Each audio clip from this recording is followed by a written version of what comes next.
Good morning, welcome to Morning Review. This is Kim speaking on Friday the 20th of January.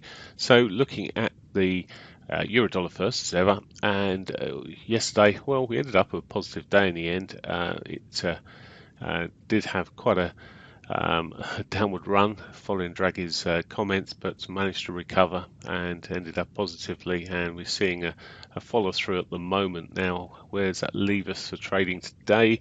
Well, with this momentum that's starting to pick up here, we could be pushing on further. Now, that said, we've got an untouched daily pivot below us.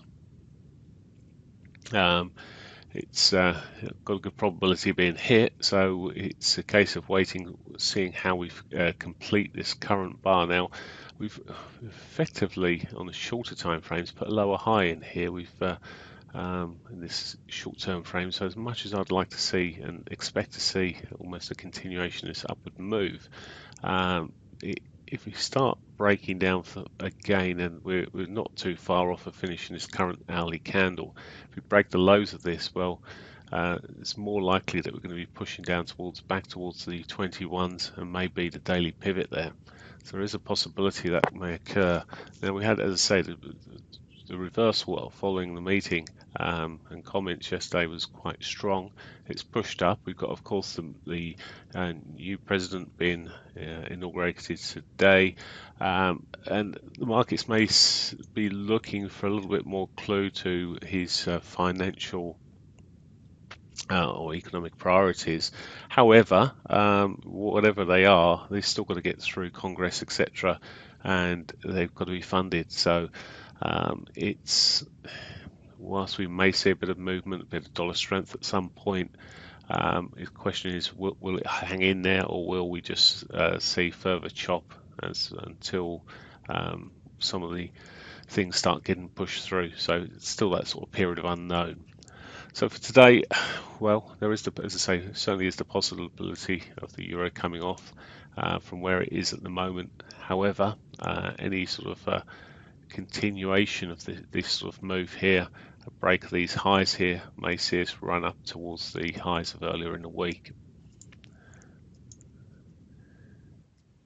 Cable had a reasonable, managed to recover as well yesterday. It did sell off a little bit with euro, recovered, sort of a funny old price action that we've seen. We ended up, I suppose, previous day with a bit of a bearish harami. We've sort of now got a sort of almost a bullish harami, and we're sort of pushing up again.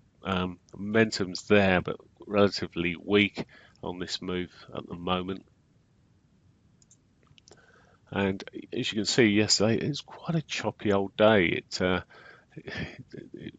tightish range we have at the moment got an untouched daily pivot below us, which may lead us this morning again. We see this with the euro and the pound. The pound hasn't had the distance. It could be quite easy for it to get back. It's already tested its 21s previously here, so it may be, if it starts breaking down in the next hourly bar, we could see a continuation back to the 34.50 area.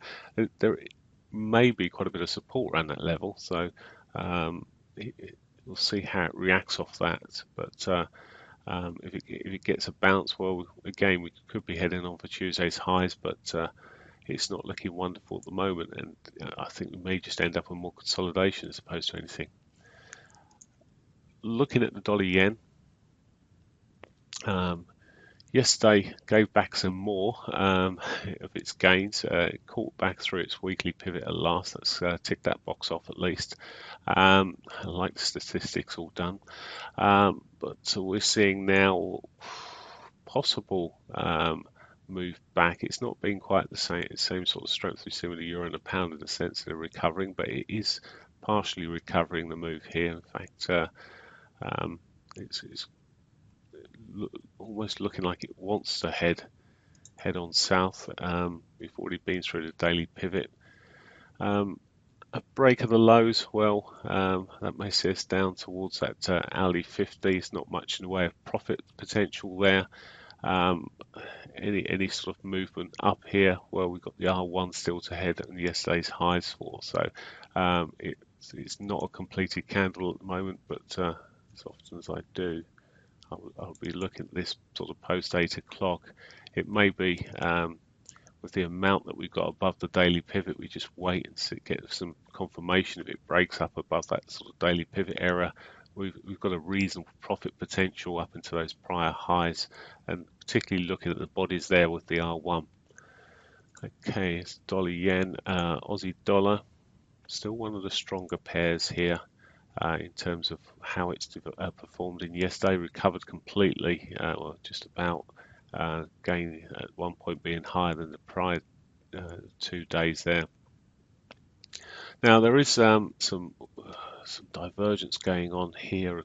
Ooh, actually, probably not now. I was looking at the signal here, so we'll look at the RSI here. No, then there isn't them. I was just having a look across 2 different indicators we're using here. Looking at the previous high there, well, the signal line's actually running upwards a little bit into this high, but that said, it is rolling over a little bit here.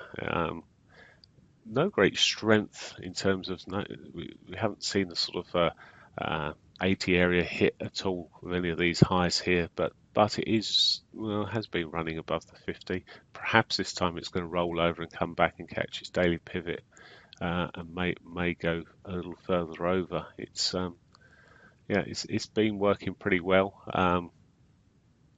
Just not broken over. May see a bigger correction possibly. We'll have to watch the others as well. If they're all sort of selling off, maybe the Aussie may come off a bit more. Okay. Looking then at the Canadian dollar, and this 2 days now of giving back quite a lot here. It's again weakened, just as the Aussie dollar. It's weakened maybe during the day, but the Aussie dollar's recovered, but the Canadian dollar just hasn't. It's weakened completely here against the US dollar. Potential for it to break, it could be bearish only if it sort of starts breaking that 4-hourly 8 on it, but at the moment, well, it's probably got a pivot target.